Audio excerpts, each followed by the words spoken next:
अस्सलाम वालेकुम, क्या हाल चाल है सब दोस्तों के। उम्मीद करता हूँ खैरियत से होंगे। Welcome to my new vlog. तो पीछे के सीन्स आप देख रहे हैं, वीकेंड पे बहुत स्नो हुई है और हर तरफ वाइट ही सीन है। ये देख सकते हैं आप कि काफ़ी स्नो है। अभी दरख्त तो है साफ़ हो गया, लेकिन बहुत ही प्यारा मौसम है आज।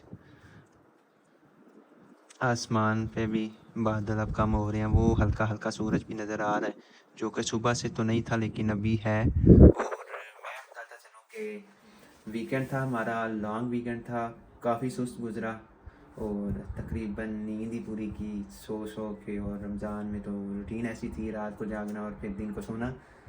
कल अब चलेंगे काम पे। हाँ जी, तो इस वीडियो में मैं बताऊंगा आपको स्वीडन के स्टडी वीज़ा के बारे में। तो सबसे पहले स्टेप में मैं बताऊंगा कि कौन कौन से डॉक्यूमेंट्स हैं। सबसे पहले आपको चाहिए आपका पासपोर्ट और CNIC। उसके अलावा एजुकेशनल डॉक्यूमेंट्स में अगर आप अप्लाई कर रहे हैं बैचलर के लिए तो आपको चाहिए मैट्रिक और इंटर की दोनों अटेस्टेड डॉक्यूमेंट्स IBCC से। और इसमें यह है कि अगर आप ओरिजिनल के साथ एक एक अटेस्टेशन करवा लें कॉपीज़ की तो वो ज़्यादा बेस्ट हो जाता है जब आप अपलोड करते हैं। और जो मास्टर्स के लिए आपको बैचलर की ट्रांसक्रिप्ट और डिग्री दोनों अटेस्टेशन चाहिए विद कॉपी। इसके अलावा आपके लिए चाहिए आइट्स, जो कि अब रिक्वायर्ड है बैचलर और मास्टर दोनों प्रोग्राम्स के लिए। स्वीडन की तकरीबन सभी यूनिवर्सिटीज़ में अब जो है वो प्रोफिशेंसी लेटर एक्सेप्ट नहीं किया जा रहा। उसके अलावा चाहिए जो मास्टर्स के लिए आ रही हैं उनके लिए चाहिए कि वो रिकमेंडेशन लेटर्स हों उनकी यूनिवर्सिटी से। और इसके अलावा आपके हो जाएंगे लेटर ऑफ इंटेंट या मोटिवेशन लेटर, जो सबसे ज़रूरी माना जाता है। और इस लेटर में आपने बहुत ही एक तरीके से समझ लें कि अपने आप को डिफ़ाइन करना होता है। सबसे पहला अपना इंट्रोडक्शन देना होता है, फिर अपनी फील्ड का इंट्रोडक्शन देना होता है जिसमें आपने जो है वो एजुकेशन है जो भी आपकी, उसके अलावा अगर आपके पास एक्सपीरियंस है तो वो एक्सपीरियंस भी देना है, जिसके एक्सपीरियंस लेटर भी अटैच होंगे डॉक्यूमेंट्स में। और इसके अलावा आपका आ जाएगा जनाब लास्ट पे सबसे आपने डिफ़ाइन करना है कि आप किस तरह और किस वजह से आप इस कोर्स को चूज़ कर रहे हैं या यूनिवर्सिटीज़ को चूज़ कर रहे हैं, और स्वीडन ही चूज़ क्यों किया और स्पेसिफ़िक कोर्स ही क्यों चूज़ किया। ये जो फील्ड है जिसमें आप एडमिशन ले रहे हैं वो ही क्यों चूज़ किया। इसको बहुत जो है वो एक क्या लें कि बढ़िया तरीके से वो चूज़ करना है और लिखना है और उनको मोटिवेट करना है कि वो आपको जो है ना प्लेस दें अपनी यूनिवर्सिटी में, और ताकि आप क्वालिफाई कर सकें। ये बेसिक जो डॉक्यूमेंट्स हैं वो हैं जो ज़रूरी हैं स्वीडन में एजुकेशन के लिए। हाँ जी, तो इसके बाद आ जाता जी प्रोसेस अगला, जो कि है एडमिशन के लिए आगे एप्लीकेशन को प्रोसेस करने का। इसके लिए आपको बनाना पड़ता है यूनिवर्सिटी एडमिशन डॉट ऐसी पोर्टल पे अपना अकाउंट बनाने के बाद आप सिलेक्ट करते हैं अपने कोर्सेज। बैचलर में एडमिशन लेने के लिए आप एक ही एप्लीकेशन में 8 कोर्सेज या 8 प्रोग्राम्स या यूनिवर्सिटीज़ में सिलेक्शन कर सकते हैं अपनी। और फिर प्रोग्राम जो भी आपने सिलेक्शन की अपने चॉइस के मुताबिक उसको कैटेगराइज करना है, प्रायोरिटाइज करना है, फर्स्ट प्रायोरिटी कौन सी है, सेकंड, थर्ड एंड इसी तरह। और जो मास्टर्स प्रोग्राम है उसमें जब आप अप्लाई करते हैं तो उसके लिए आपके पास ऑप्शन होते हैं 4 सब्जेक्ट्स के या 4 प्रोग्राम्स के, उनमें आप अप्लाई कर सकते हैं। और जब आप प्रायोरिटाइज़ कर देते हैं, सारी एप्लीकेशन कंप्लीट कर लेते हैं, तो उसके बाद ऑप्शन आता है आपका जी पेमेंट का, जो होती है 900 क्रोनर, जो कि आलमोस्ट 22-23,000 रुपीज़ पाकिस्तान में बन जाते हैं। ये प्रोसेस करने के बाद एप्लीकेशन फ़ी सबमिट करने के बाद आपकी एप्लीकेशन हो जाती है स्टार्ट। और जब आपकी एप्लीकेशन हो जाती है स्टार्ट तो आप साथ साथ चेक कर सकते हैं कि आपका सिलेक्शन किस पॉइंट पे पहुंची है, किस मरहले में पहुंची है। स्टार्टिंग में तो वो एप्लीकेशन सिंपल शो होगी कि कौन आपके कोर्सेज और वो सारी, उसके बाद प्रोसेसिंग शो होगी, उसके बाद क्वालिफ़िकेशन क्वालिफ़ाइड, अनक्वालिफ़ाइड और वो सारी चीज़ें स्टार्ट हो जाएंगी।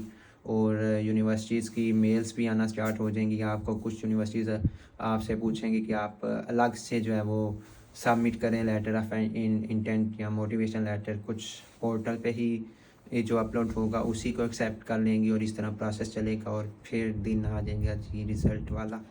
जैसे ही आएंगे रिजल्ट्स एडमिशन्स के आपको ईमेल आ जाएगी कि आपने इस कोर्स में क्वालिफाई कर लिया है, आपको वो लेटर होगा, लेकिन जिस तरह आपने प्रायोरिटाइज़ किया होगा उसी हिसाब से आपको ऑटोमेटिकली फ़र्स्ट चॉइस में एडमिशन मिल जाएगा, जिसमें भी एडमिशन होगा जिस यूनिवर्सिटी या प्रोग्राम में।